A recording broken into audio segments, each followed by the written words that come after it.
North Korean troops have been sent back to the front lines in Kursk, likely to stop the Ukrainian offensive that has humiliated Russia. But is that not the only site where Ukraine is pushing back against Russian forces? Plus, we're going to talk about Ukraine's robot brigades. Yeah, no kidding. It's all robots all the way down. Plus, we're going to talk about Lockheed Martin and the F-35. Did they finally get busted for the scam that, frankly, we all kind of knew it was in the first place? And of course, Trump's pick. Just why is he taking money from Russian filmmakers? And why is it just a little bit sus? I'm Paul, U.S. Army combat veteran. Let's talk about it. Okay, so this is the top story here. North Korean troops are back. Right? Now, you might recall that they were actually removed from the front lines, likely as a result of substantial casualty numbers. One estimate placed almost 1,000 of these North Korean troops as casualties, or as KIA, with another 2,000 to 3,000 likely wounded. So what the plan seemed to be for the Russians was to say, okay, we're going to bring these North Koreans back. And there was two things that could have been happening. One was that the North Koreans were going to get plussed up with fresh recruits, and that they were going to get a couple weeks to retrain, to integrate these new recruits, to learn new tactics, and for the units who took casualties to sort of reconstitute, right? For example, if a unit lost, let's say, all its lieutenants, and another unit lost, say, all of its mortars, but has its officer corps intact, right? They might be able to combine or shuffle around units in order to form coherent fighting formations. And then, so it was one of those two things, either refitting existing units or plussing up those units and then retraining. I think it's probably a combination, right, where these units are going to say, okay, listen, we got to find a better way to deal with these drones. Lo and behold, apparently standing still while the drone hits you, not a great strategy. But the problem is, as the North Koreans are finding out, in modern war, you don't always get a chance to refit. And the North Korean troops were likely thrown back into the fighting as a result of, well, the Ukrainian armed forces, again, conducting this unexpected counterattack in the Kursk area. Now, look here, right? Again, we're talking about southeast of Suza. And you could see, boom, there in the last 24 hours, they've confirmed what looks like approximately about a 3.5, 4 kilometer push by Ukrainian armed forces. Again, along this roadway here, near the town of Cherkasskaya. Now, it looks like there's also continued fighting kind of in this pocket here, but you can see kind of from the terrain why some of these areas are likely not really the focus of advances, right? Advances primarily focusing on these roadways, open terrain. This network of canals and woodlands is going to be really hard to discharge Russian troops, kick them out from it. But it's also not a good place. If you're a Russian trooper, there's also not a great route to evacuate. So I think, the odds on would be that this is probably a bad place for the Russian armed forces to be. That said, the Ukrainians tend to overcommit on their attacks, right? They're willing to take losses into some of these attacks that are unnecessary, right? Look no further than the sort of failed operation to cross the Dnipro in Kherson, which Ukrainian armed forces literally just threw something, some estimates have up to 800 KIA Ukrainian Marines to hold, again, this far side bridgehead that never really did anything other than tie up Russian troops. But it seems to have tied up more Ukrainian troops in the process. I think the strategy here is to bloody the nose of the Russians and then dig in, right? Maybe reconsolidate, right? Because you want to form a nice tight line. You don't want to have a situation where, again, do you want to be the Ukrainian troops here in Konopelka, right? Where you've got Russians, of course, to your south, to your west, to your east. That surrounded on three sides is not a great place to be.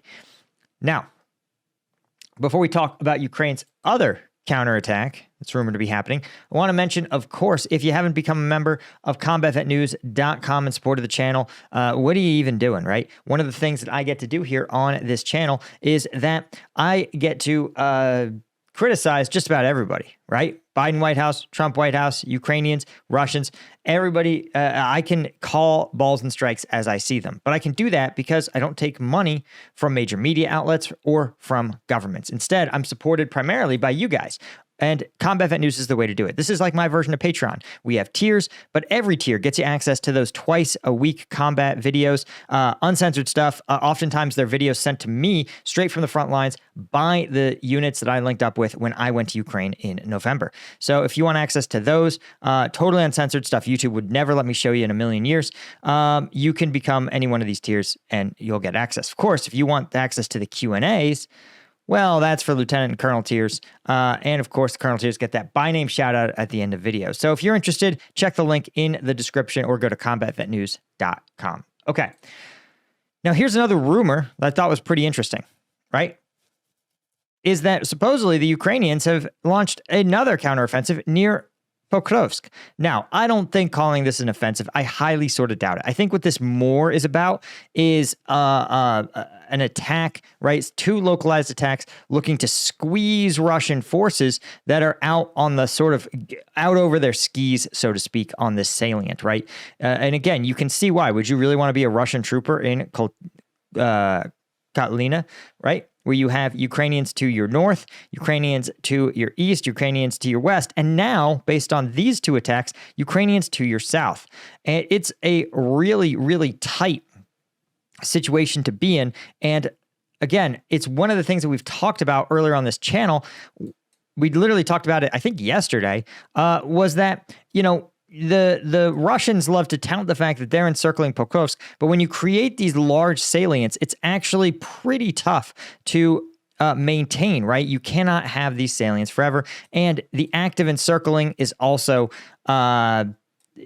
getting encircled in some cases, right? And you can see that usually there becomes a fairly clear winner. You can see the Ukrainian forces in Dachne, again, not a position you'd want to be in, or this Andriivka. You could see here, again, Russian troops really trying to execute this pincer movement here.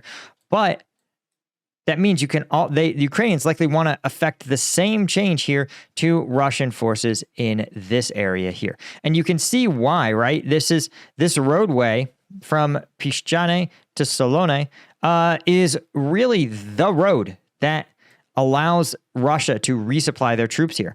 And so if the Ukrainians can just push through these two places and even conduct a link up, which is probably pretty ambitious, right? This would require, again, a 7-kilometer breakthrough. Probably not going to happen. But even just putting pressure, even if you can regain enough positions in one of these towns that you can use drones, mortars, and artillery to sort of prevent Russian forces from moving through here, you can create a lot of pressure on these remaining troops here and really make Russia rethink their decision to attack in Pokrovsk. Now, you might ask yourself, why now? Certainly I did. And I think the reason is actually pretty interesting. And that is this chart. Now, this is a weekly totals of attacks and captured square area by Russian troops, right? So you can see Russian troops. This is January 1st, the week of, or I'm sorry, let's see. This is the European style dating. So this is the month, right? So this is April 2024, May, June, July, August, September, October, November, December, and January. And then here we go, the first 2 weeks in February. And you can see as Russian forces conduct greater recruitment, right, they're able to launch more and more attacks. They have a natural ebb and flow, right? The Russian forces continue kind of their policy of pushing and refitting and pushing and refitting, but in a kind of an escalating way. And you can see that their gains are basically a function of them launching more attacks, more people, more casualties, more attacks, and in turn, more gains. And you could see this was basically the successful strategy in 2024, culminating in November when you saw Russian forces launch an absolute apex of up to 250 a day for a given week. Now, you see what's happened. For the first time, we're seeing actually sustained declines. You see this peak here. They're continuing their surge, but they're just a lot less. And you can see since about January 1st, you're looking at Russian troops. You can see the proverbial bottom has fallen out of Russian attack levels. In fact, we haven't seen this few Russian attacks since actually it looks like maybe the fall of Avdiivka in literally May. right? So you could see, again, Russian forces conducting this surge, right? Seizing a bunch of territory. This might have been actually the Ochadotina breakthrough, where there was that accidental failure of rotations in troops, and the Russians were able to seize a bunch of territory quickly. But you can see since then, after that, the Russian forces conducted a refit.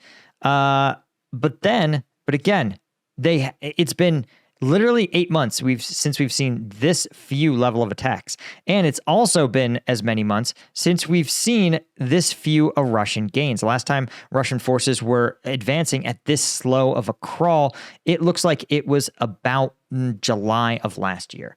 So the Ukrainians likely look at this data and say, we think Russia may actually be running out of people, right? And we've talked about this on the channel. Despite having a larger population, Putin is stuck because this is a war of choice, right? Much like the Afghan insurgency, right? The Taliban, they couldn't go anywhere else. They had to live there every single day. Or the North Vietnamese is a better example, right? U.S., it fights the Vietnam War. The North Vietnamese government said, no, we are fighting an existential war against the United States. We will fight as long as it takes because this is our homeland.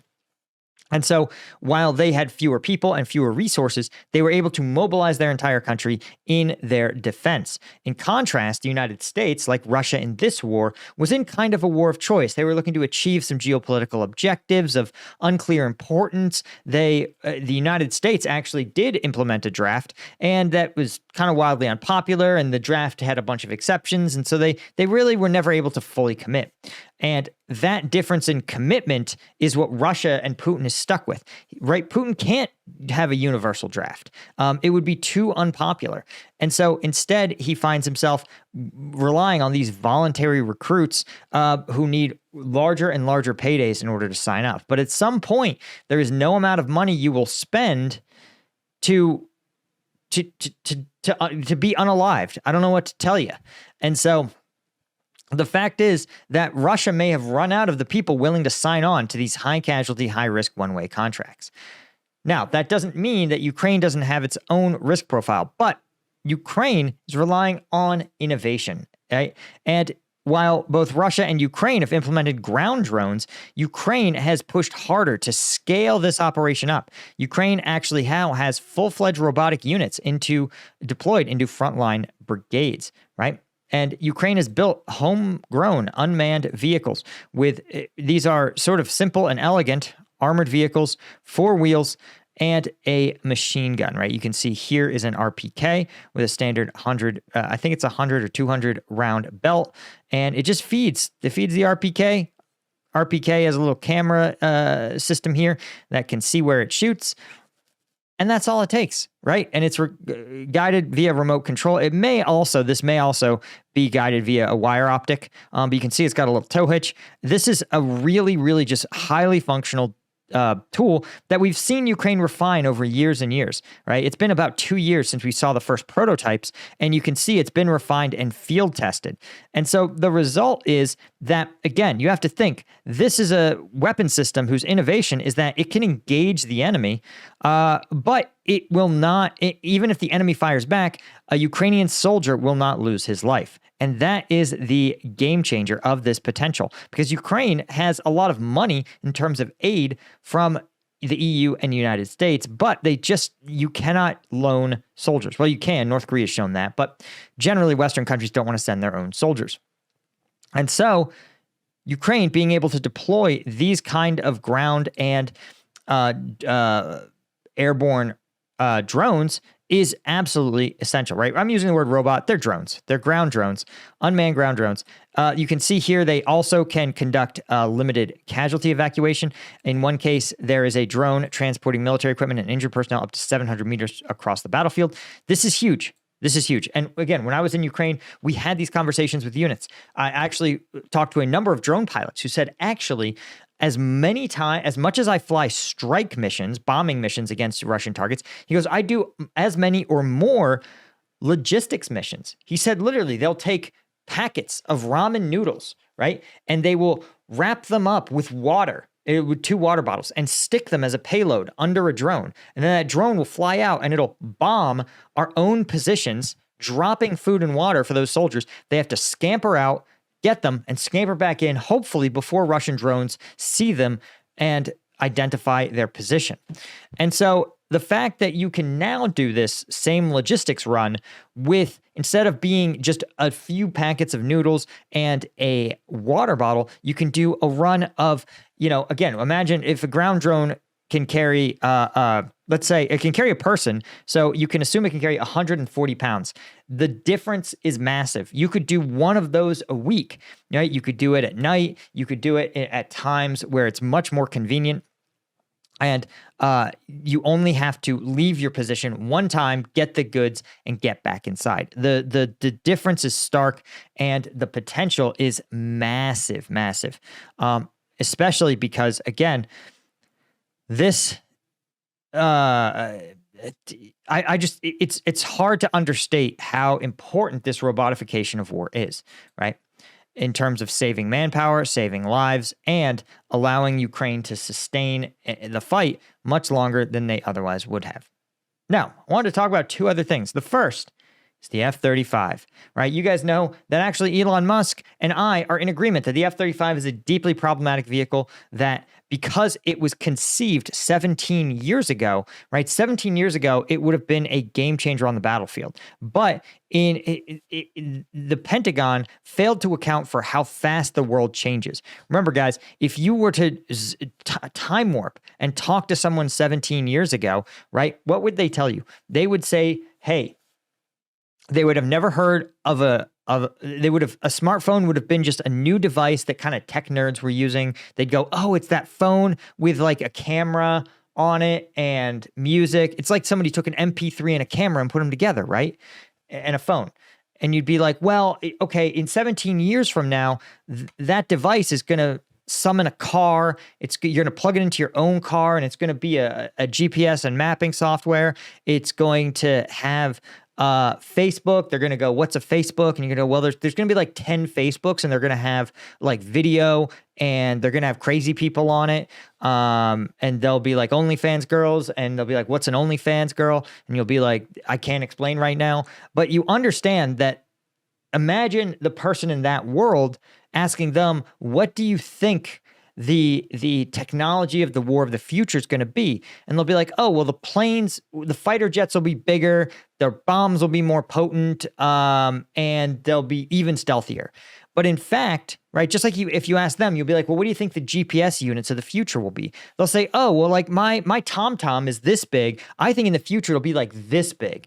And you'll say, well, actually, you won't have a dedicated GPS. It'll just be your phone that'll plug in. They'll say, oh, what do you think MP3s will be like? Well, if an iPad now is like this, if an iTouch now is like this and it holds 12 songs, maybe it'll be like the size of a little watch and it'll hold 1,000 songs. And you go, well, actually, no, it's a whole different thing. It streams to your phone on an app that has an archive of songs, but you have to have an internet connection to listen to them.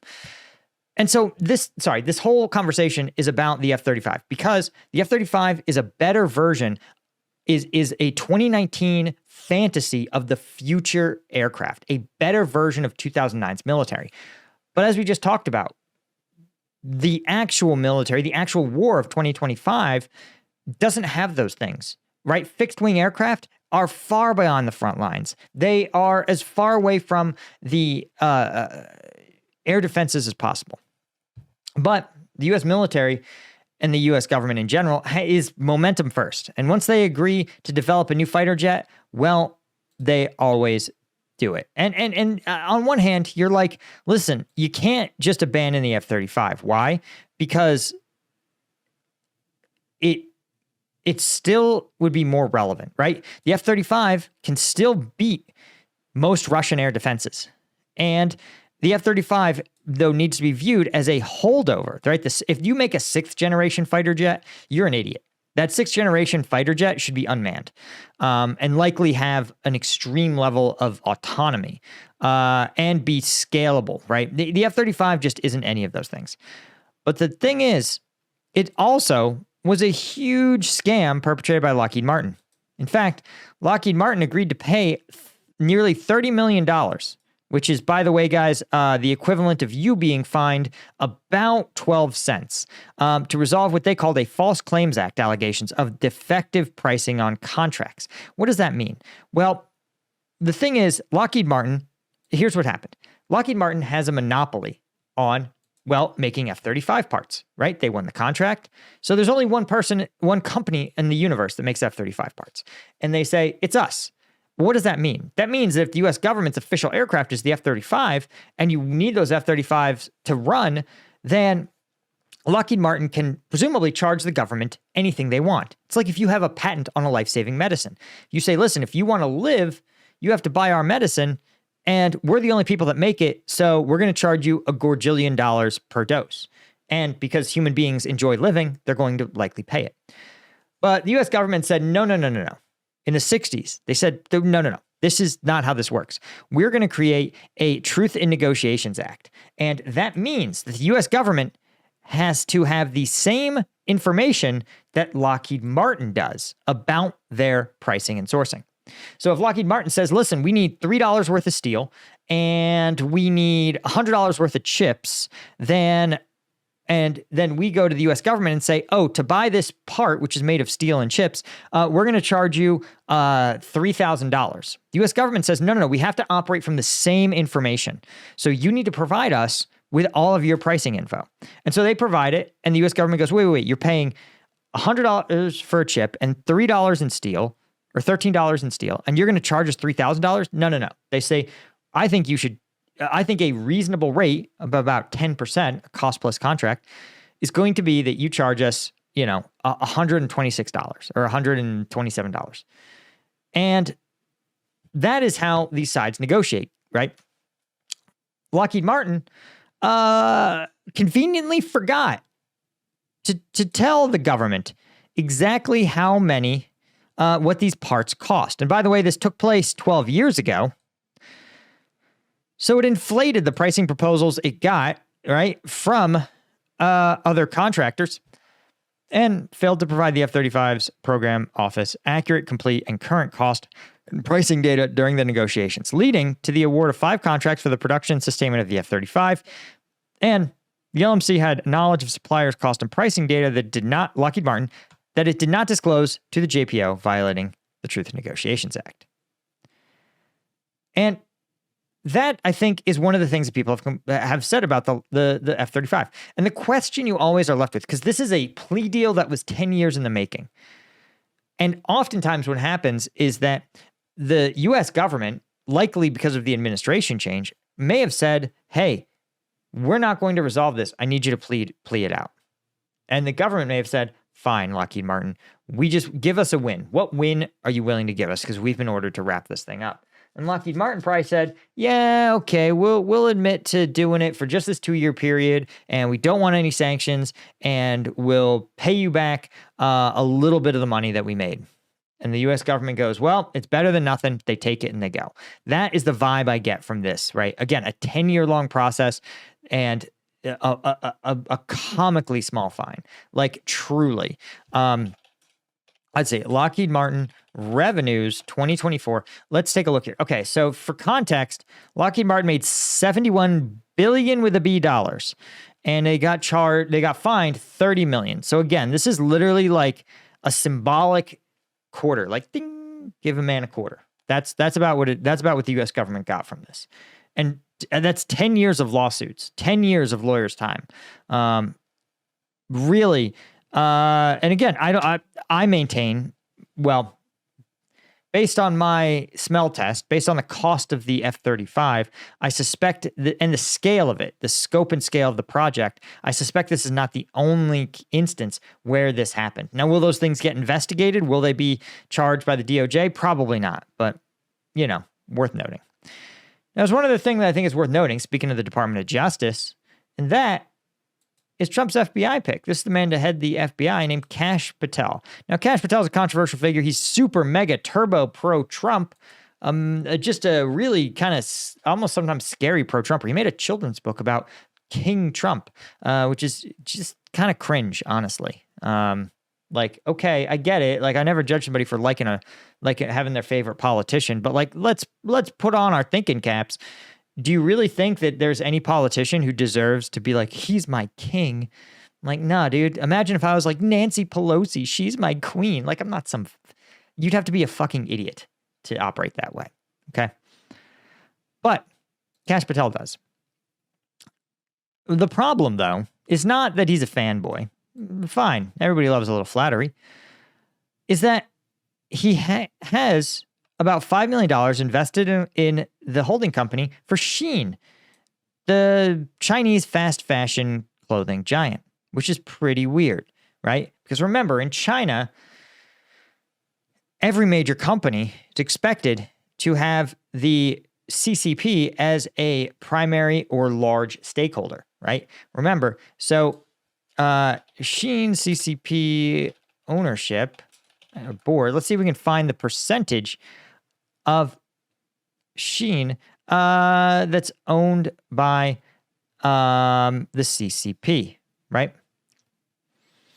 So let's see if we can find it here. It's tough to see. Actually, apparently, nobody can figure out who Shein is actually owned by. Shein's headquarters is in a Chinese city in South China. Oh my God, look at this. Look at this insane corporate structure, right? So here's the headquartered company, which is owned in part by e-commerce lifestyle in Dublin, Ireland, Zotep business in Hong Kong, Rodin business in Singapore, beauty fashion investment, Shein Fashion Group, Elite Depot, Shein headquarters, 14 subsidiaries and holdings in China, websites in the EU, websites out of the EU, Shein Distribution EC, trademarks, Beijing Xinjiang Fashion. It owns a bunch of their own brands and other brands, and this is insane. So it's fair to say that other than vaguely being like, they are kind of owned in China, but remember, if you're a major business in China, you officially or unofficially in the pockets of the CCP. But in a lot of cases, particularly state-owned enterprises with a national security sort of bend, like shipbuilding, both of those companies have the government sitting on their boards. So it's a little troubling then that Kash Patel has between $1 and $5 million in stock in Shein. And what's even more troubling is that they say, the Wired's like, it was 1 month before the company also retained the services of a lobbying firm where Pam Bondi, Trump's newly confirmed attorney general, worked, which is kind of crazy. But the interesting part is Kash Patel says he did it for consulting services, right? And this is one of the things, guys, again, I spent a lot of time in DC. Consulting services are not almost always. I would say there's about a 50% chance that consulting services are some level of scam. Whether the contractee thinks that the consultant is going to give them great insights, instead they give them kind of generic, like, wow, you should cut costs and raise revenue, Or you have stuff like this, where it's like, what exactly did this guy, a DOJ prosecutor, what exactly was he able to do for Shein, a Chinese-controlled company? Similarly, lobbying is another example, right? What exactly is a lobbying firm going to do, right? And again, I'm not saying that this is suspicious. Well, lobbying is just inherently kind of dirty, right? Where you essentially, a lobbyist, you pay them money, and then they are staffed by friends, family, connections of people in power. And then those friends and family connections use those connections to advocate for a cause by that lobbying firm. And they're guns for hire, right? They're influence for hire. Now, the question is, again, to what extent, how corrupt is kind of lobbying as a concept? The answer is sort of, it depends. Sometimes it literally is just being like, let me get a meeting with Senator Snuffy. And you go, Senator Snuffy, have you ever thought about how great it is that Shein is lowering the cost to the everyday American to get high fashion clothing, right? But that's kind of stupid because like there's all kinds of stuff you can lobby for, but usually politicians are self-interested. And so the fact that their friends and family or connections, we'll just say connections get these money from lobbying firms, you should always look at big lobbying donations and big consulting donations with a grain of salt, particularly when they're one-man operations. Again, this is something where how can you prove a consultant did anything? You can't. But that's not the only suspicious consulting that Kash Patel engaged in.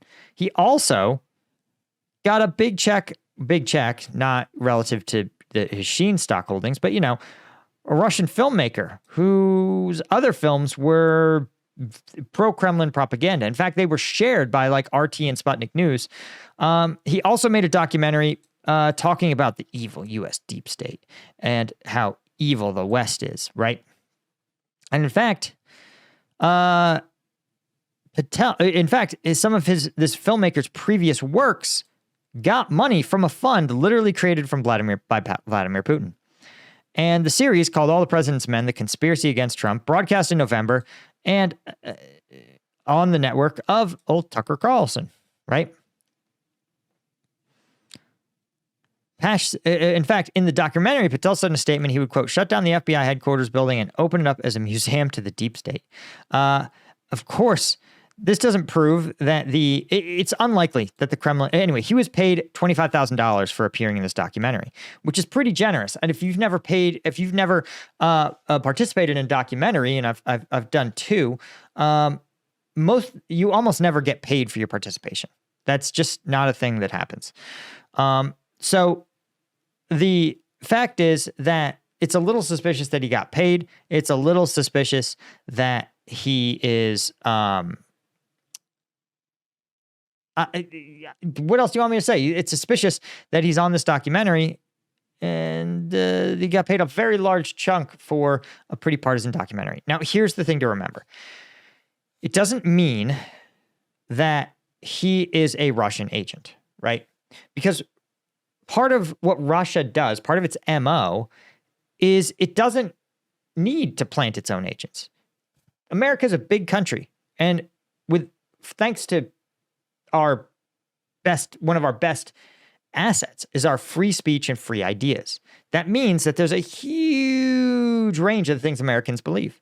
And so likely, if you're someone trying to shape a Kremlin narrative, right, you may say, listen, just make a documentary sort of about how the U.S. government is really evil. The U.S. government that's a thorn in Putin's side is that it's super evil. And then all that filmmaker has to do with his considerable funds is look around the U.S. government and say, where's some people that can talk about this sort of stuff? Where's some people that believe these things about the government? And why don't we put them all in a documentary and let them say their piece, right? And we'll just sort of do it uncritically. We'll let them talk through their points. But why create a fake agent when you can find a real person who really believes this stuff and just amplify their voice? And even better, that you pay them for it, right? So they really know that they are, it empowers those voices, right? When you pay them. Duh. Since especially if it's a fringe view, if you're going to advocate for a fringe view, sometimes it's in your best interest to, get a little financial security, because sometimes when you advocate something crazy, your employer doesn't like it and they fire you. I don't know what else to tell you. So again, this is somebody who you should really be pretty suspicious of. And you should ask a question of, why is the Kremlin so interested in him? Why is the CCP so interested? An opaquely controlled Chinese business so interested in this guy? Anyway, guys, that's all I had. Huge thank you to our Colonel tier members like Martin Baum, Chris Rossi, Stuart Abel, Daniel Brown, Sergei Zinchenko, Chris Holmes, Chris Gorchitz, Daniel M., Ida Skycall. All of our Lieutenant tier members. Could not do it without you guys. Appreciate you so much, and I will see you in the next one. Cheers.